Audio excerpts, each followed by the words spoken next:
Next up, joining me, he's going to be in the main event of Jackson's MMA Series 23 this weekend at the Buffalo Thunder Resort and Casino.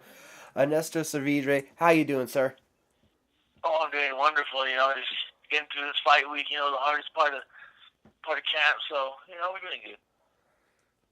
What does it mean to you being elevated here recently to the main event spot? Other than that, I just noticed now, and it's badass. I live for the big moments, and I love the spotlight, and I feel like I do best under pressure. So it's gonna be good. Santa Fe, your home area, and your first main event. Does that make it all sweeter how it's come together? Oh, so much sweeter. I love that I fight in front of my, the fan base. I love them, and especially since it's the main event, can't get much better than that. And I don't have to, I wait around a little longer, but I got to put on a show for the main event. It's just a lot better. Is there pressure now of being elevated to the main event, or no more than already with kind of the hype and the talk that surrounds you? I feel like there's not too much. I don't get too nervous. The nerves will settle in the day of the fight. Guaranteed. But right now, it's all just. I feel it's more of an experience to get it done now, and if I do, elevate higher and higher, I'm in the main event, and it's not going to be anything new. So I feel it's really good. Does managing those nerves, has it become easier with all of your competitive experience, also talking about your wrestling and your grappling days? Oh yes, I think it's. I love the big spotlight. I like that. I love the being in front of everyone so they could watch. I love putting on a show, and especially the world. It's a big spotlight, but I feel like MMA, the main event, is just the last fight of the evening. So it's got to go out with some bangs.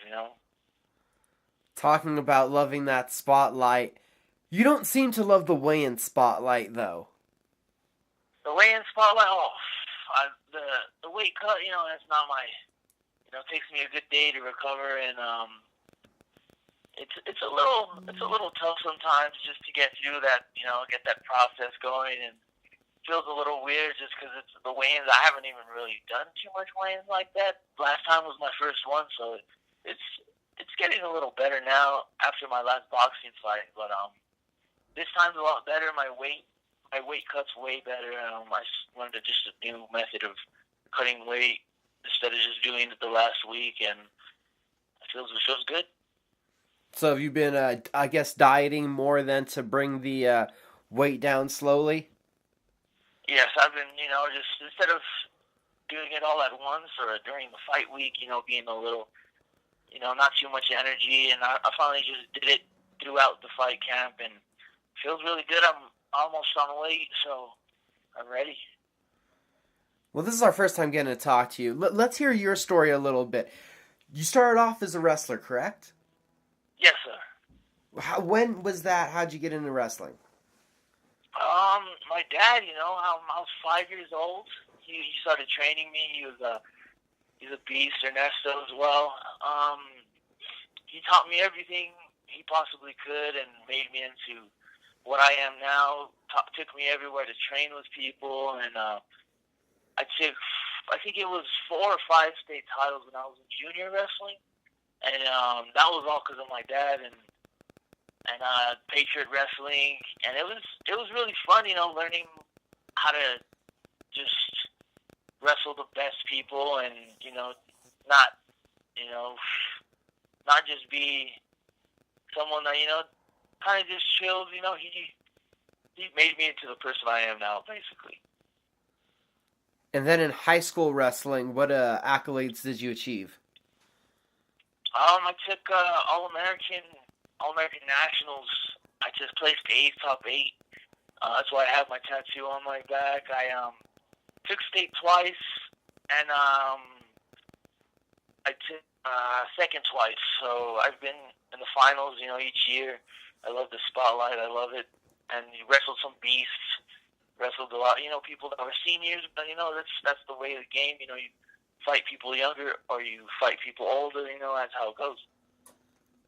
When did fighting come into your life, into your thought process? I was, I'm pretty sure 12 or 14 years old when I started kickboxing, and I tried to get the stand-up aspect of everything. I'm still learning the stand-up aspect of everything. And started just doing a lot of boxing, smokers basically.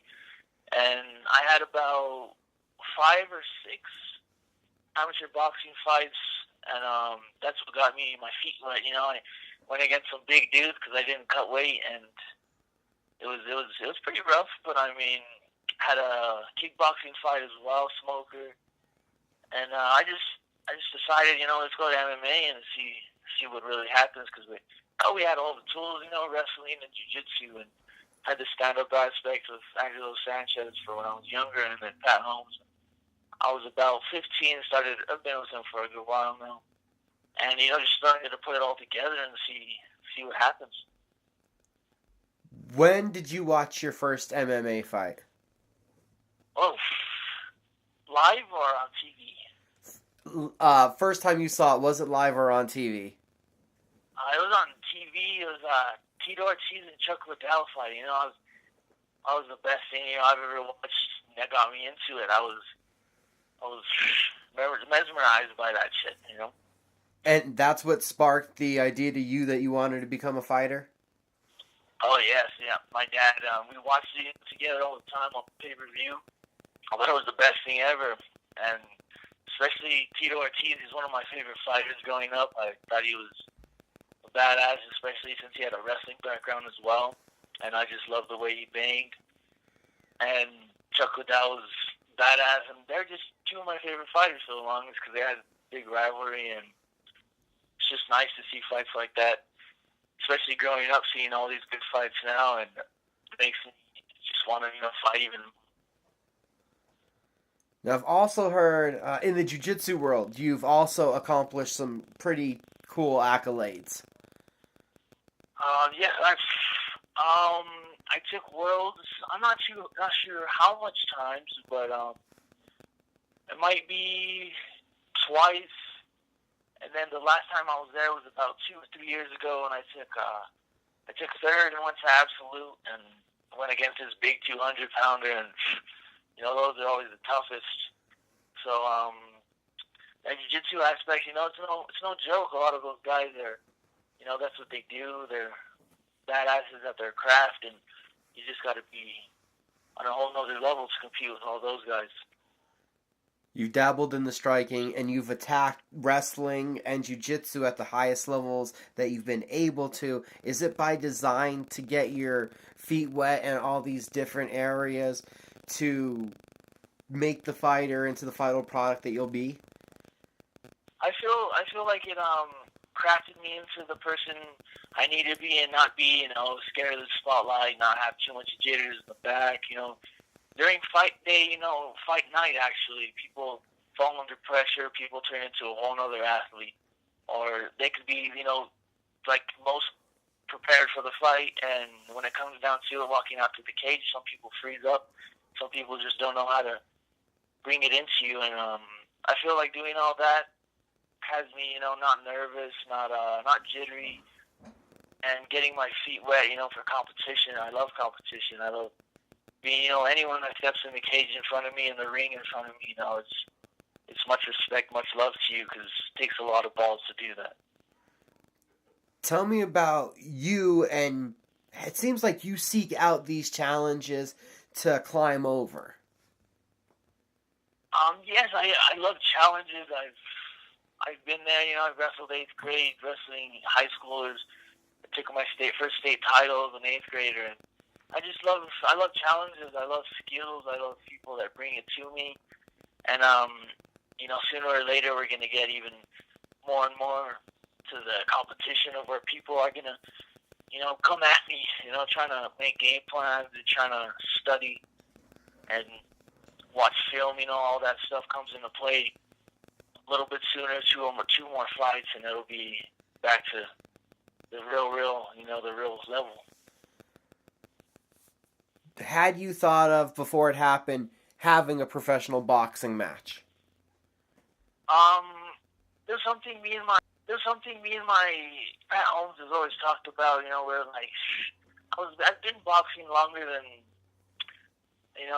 more than kind of anything. You're trying to it's the bet. You start off the feet. You start off just banging. You need the game is elevated to stand up nowadays, unless somebody has really good ground game or really good jiu-jitsu. But everybody in the MMA game now is trying to bang. Everyone's trying to put on a show.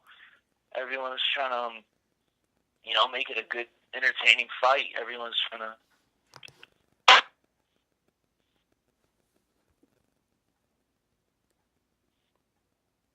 Ernesto, are you still there? Yes, yes. Can you hear me? Oh yeah, you'd cut out there for a second. It sounded like. Oh, no. What was that night like for you then? Actually stepping in the ring, having that fight, getting a quick night.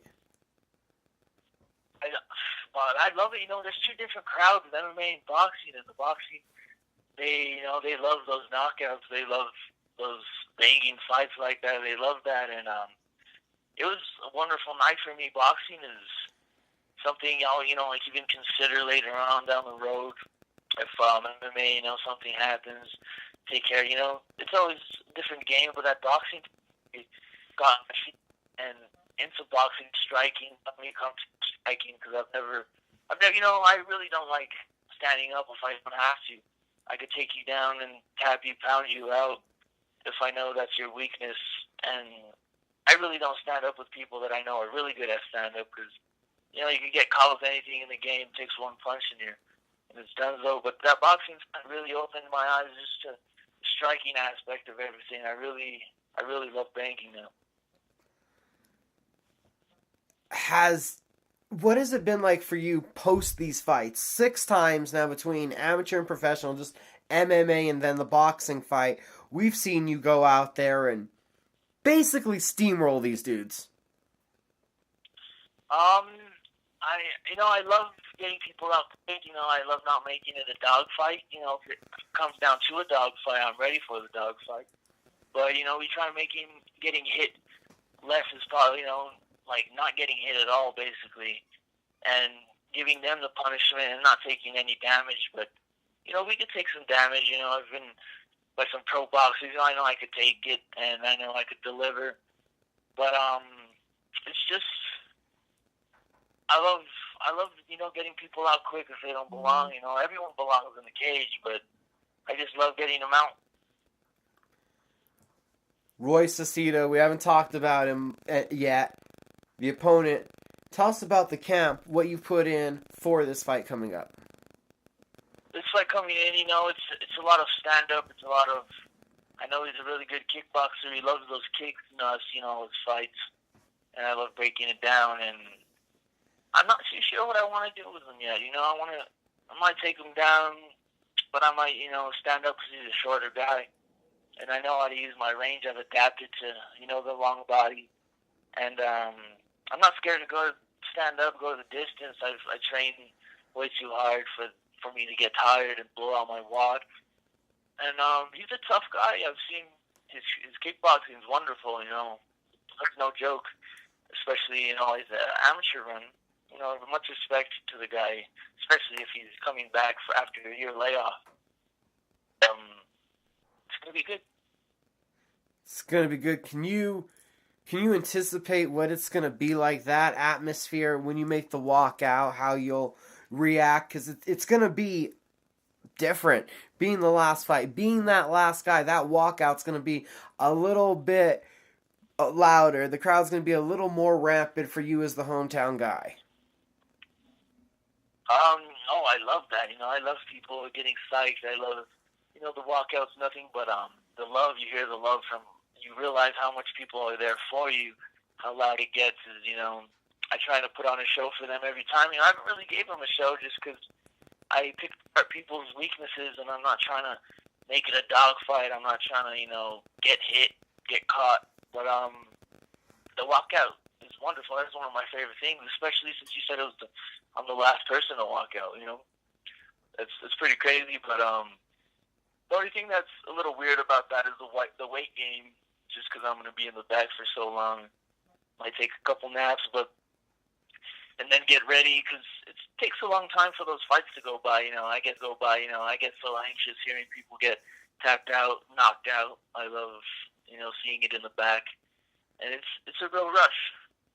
Is that the worst part of the night, having to wait for your turn? Oh yes, I get way too anxious for that. I just pace back and forth, ready, because I just love hearing, like I said, all those people getting knocked out, submitted. I just want to get out there and put on the show, especially since it's one more fight. It's the main event, so last time was a co-main event, and after that, it was a little weird because usually I talk to my fans, like right away and get to watch the fights with them, but now it's the last fight, so I can't really do that. We end the night, so we're not looking to lose. Talking about getting guys out of there quick, that you like to do that. Has that been a priority? Not take damage, get these fights done quick, because this is a business. And the quicker you build up that record, the less damage you take, the longer you're at the top, the more ability it is to make this a financially profitable endeavor. Yes, sir. That's all it is. We try and take as less punishment as we can. You don't want to take that one punch, that gets your one punch could change someone's whole career, especially if it's a knockout. It could change the whole game for you. It could make you train different. It could make you not even be able to take punches as good as you could. And I feel like you got to get them out quick now, because it's early in my career, and if I want to go deeper into it, I'm going to have to be as fresh as possible, especially with these new up-and-coming fighters that are coming to take some heads off. Those fights are going to come later on during the line, so I'm not trying to get hit now. And I like putting shows on, but, we take people down, we pound them if it's necessary. We don't try not taking any punishment, if anything. And we just try dealing the punishment, and yeah. Liddell Ortiz lit that fire with you. Do you remember the moment that you were sure that this was the right path for you? My last amateurs were a little, they were good, They went against that Austin Worms. He tried submitting me because I was the first person I knew that had good jiu-jitsu. And I wanted to get him there and show people that, I'm not scared for people to throw submissions at me. I'll pound you. I'll hit you from all angles if it's possible. And